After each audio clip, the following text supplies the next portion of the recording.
అంటే ఈయనేమో ఇష్యూల వారి మద్దతిస్తాడు, ఆయనేమో ఎన్డీఏలో చేరి మద్దతిస్తాడు. రేపు పొద్దున ఏం జరుగుతుంది?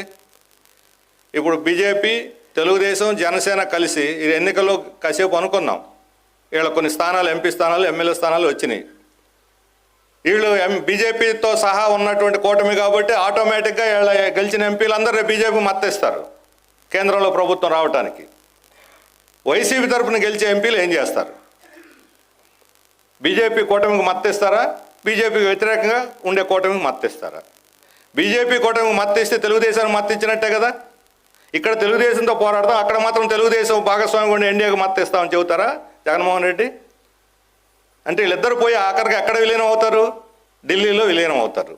మరి వీళ్ళిద్దరు ఫైట్, ఒకరి మీద ఒకరు చేసుకునే ఫైట్ బోటకం కాదా? నకిలీ పోరాటం కాదా ఇది? ఈ నకిలీ పోరాటాన్ని చూసా ప్రజలు ఓటేయాల్సింది. తిట్టుకొని మాటలు తిట్టుకోకుండా తిట్టుకుంటూ ఉంటారు.